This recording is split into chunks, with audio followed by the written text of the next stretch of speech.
اللہ قرآن عظیم میں فرماتا ہے ہا انتم ہؤلاء تدعون لتنفقوا فی سبیل اللہ، ہاں یہ تم ہو جو بلائے جاتے ہو، ہاں تم ہو جو بلائے جاتے ہو۔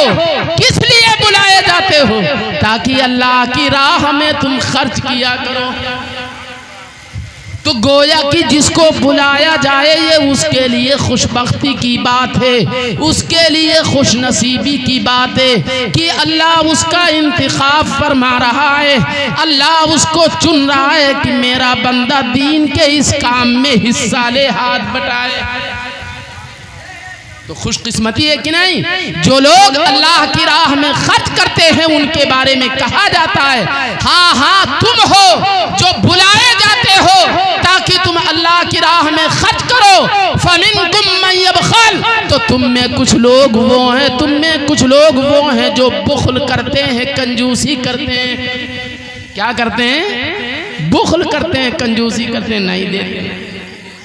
امام صاحب کے تنخواہ اگر مانگا جائے اور آدمی 1 مہینہ نہ دیے، 2 مہینہ نہ دیے، کمیٹی والے غصہ جائے، کہا یار 2 مہینہ ہوئے گا، 3 مہینہ ہوئے گا، ان کے دروازے پر جاؤ، تو ملتے نہ ہیں تو چلو اب نہ جاؤ، ان کے سمجھ میں آئی تو دیا ہے، نہیں تو نہ دیا۔ تو وہ آدمی اور خوش ہو جاتے کہ چلو پیچھا چھوٹ گیا، اب تو نہ یہ کب وہ مانگے، اب نہ دیکھ پڑی ہے کہ نہیں؟ تو اللہ کی راہ میں نہ دینا، دینی کاموں میں نہ کرنا، پھر خوش ہونا کہ چلو پیچھا چھوٹ گیا، اب مسجد کے لیے مجھ سے نہیں مانگا جائے گا، مدرسے کے لیے مجھ سے نہیں مانگا جائے گا، جلسے جلوس کے لیے مجھ سے نہیں مانگا جائے گا، میرا ہر مہینے کا 100 یا 200 روپیہ بچ گیا، میں نے تو مار گرایا، میں نے تو بہت بڑا تیر مار دیا۔ یہ اس کی کج فہمی ہے، یہ اس کی غلط فہمی ہے، اس نے اپنے پیروں پر کلہاڑی ماری ہے، تیر نہیں مارا ہے، مار نہیں گرایا ہے۔ اللہ فرماتا ہے وَمَن يَبْخَلْ فَإِنَّمَا يَبْخَلُ عَن نَفْسِهِ، جو آدمی کنجوسی کرتا ہے، بخیلی کرتا ہے، وہ اپنا ہی نقصان کرتا ہے، بے شک حق ہے، وہ اپنا ہی نقصان کرتا ہے۔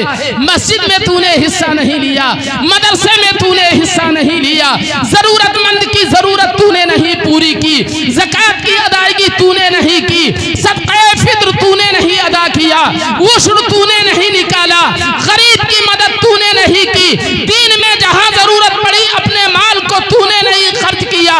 تو سمجھ رہا ہے کہ میں نے مار گرایا ہے، میں نے اپنے پیسے کو بچا لیا ہے، میں نے اپنے مال کو بچا لیا ہے، تو نے بچایا نہیں ہے، یہ تیری غلط سوچ ہے، تو نے اپنے دین کا بھی نقصان کیا ہے، دنیا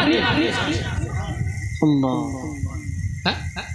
یہ نہ سمجھو کہ اللہ تبارک و تعالیٰ تمہارے اس پیسے کا محتاج ہے۔ اللہ فرماتا ہے واللہ الغنی وانتم الفقراء، ہاں جو لوگ اللہ کی راہ میں بلائے جاتے ہیں خرچ کرنے کے لیے اور وہ خرچ کرتے ہیں تو یہ ان کی خوش بختی ہے، یہ ان کی خوش نصیبی ہے، یہ ان کی خوش قسمتی ہے۔ اور جو لوگ کنجوسی کرتے ہیں، جو لوگ بخیلی کرتے ہیں، وہ اپنا ہی نقصان کرتے ہیں۔ وہ یہ نہ سوچے کہ میں مسجد میں نہیں دوں گا تو معاذ اللہ مسجد کا کام رک جائے گا، مدرسے کا کام رک جائے گا، دین کا کام رک جائے گا۔ نہیں اللہ فرماتا ہے واللہ الغنی، اللہ تو بے نیاز ہے، تمہارے مالوں کی اسے ضرورت نہیں ہے، تمہارے پیسوں کی اسے ضرورت نہیں ہے، تمہارے روپیوں کی اسے ضرورت نہیں ہے۔ وَأَنْتُمُ الْفُقَرَاءُ، تمہارا رب بے نیاز ہے اور تم اس کے محتاج ہو، تم اس کے محتاج ہو۔ ہاں اگر تم اللہ کی راہ میں خرچ کرنے کے لیے بلائے جاتے اور اللہ کی راہ میں خرچ کر دیتے تو تم ثواب سے بھی مالا مال ہو جاتے اور تمہارے مال میں بڑھوتری بھی ہو جاتی، برکتیں بھی نازل ہو جاتی، تمہارے مال کی حفاظت بھی ہو جاتی۔ لیکن تو نے سمجھا کہ میں تو بچ گیا، میں نے اپنا دامن جھاڑ لے، 1-2 مہینہ نہیں دیا، چھٹی پا گیا، آپ میرے دروازے پر نہیں آنے، اندروں اندر مارے خوشی کے مارے جھومنے لگتا ہے نا؟ لیکن یہ خوشی اچھی نہیں ہے۔ جو اللہ کی راہ میں خرچ کرنے سے کنجوسی اور بخیلی کرتا ہے، گویا کہ وہ اپنا ہی نقصان کرتا ہے، اپنے نفس کے ساتھ بخیلی کرتا ہے اور کنجوسی کرتا ہے۔ اللہ بے نیاز ہے اور تم سب اس کے محتاج ہو۔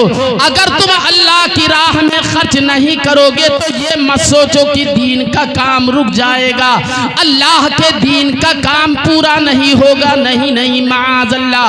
وَإِن تَتَوَلَّوْا يَسْتَبْدِلْ قَوْمًا غَيْرَكُمْ ثُمَّ لَا يَكُونُوا أَمْثَالَكُمْ۔ اگر تم اللہ کے حکم سے منہ پھیرو گے، اللہ کی راہ میں خرچ نہیں کرو گے، دور بھاگو گے، اعراض کرو گے، تو اللہ تمہاری جگہ اوروں کو لے آئے گا، اور جو اب آئیں گے وہ تمہاری طرح نہیں ہوں گے۔ تمہارے نہ دینے سے مسجد کا کام نہیں رکے گا، تمہارے نہ دینے سے مدرسے کا کام نہیں رکے گا، تمہارے نہ دینے سے رفاہی کام نہیں رکیں گے۔ اللہ تبارک و تعالی جس سے چاہے گا اپنے دین کا کام لے لے گا۔ اگر تم نہیں دو گے تو تم نقصان اپنا کرو گے، دینی بھی دنیاوی بھی۔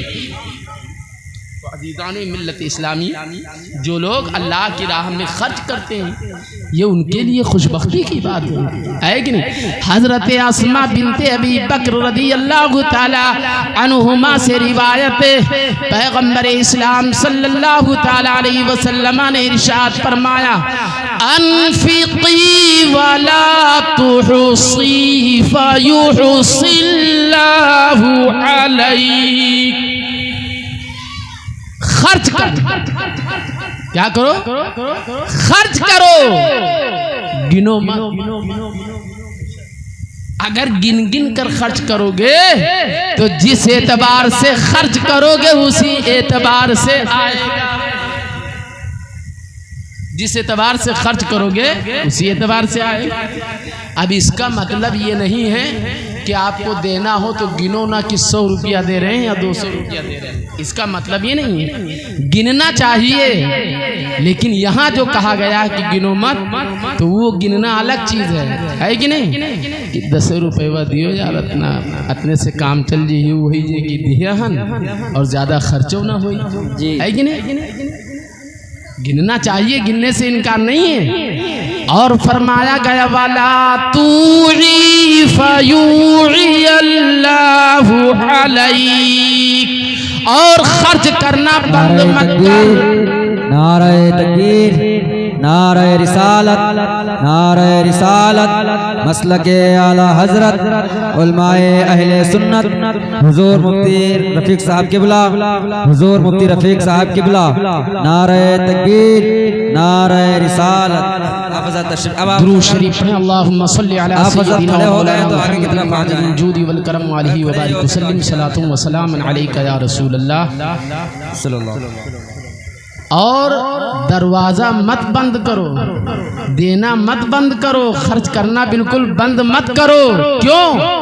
اگر تم دینا بند کرو گے تو پھر یاد رکھو جہاں سے آتا ہے اگر وہاں کا دروازہ بند ہو گیا تو پھر کیا ہوگا؟ اس لیے جب اللہ کی راہ میں خرچ کرنے کی بات آئے تو اپنی حیثیت کے مطابق فراخ دلی سے، خوش دلی سے اللہ کی راہ میں خرچ بھی کرنا چاہیے اور اللہ کا شکر بھی ادا کرنا چاہیے۔ مولا تیرا شکر ہے، تو نے مجھے اس امر عظیم کی توفیق دی۔ اللہ تبارک و تعالی ہم سبھی لوگوں کو آقا حسین رضی اللہ تعالی عنہ سے سچی محبت کرنے کی توفیق رفیق عطا فرمائے۔ اب آپ کو انشاءاللہ اب آپ کو تھوڑی ہی دیر کے بعد ایک بہترین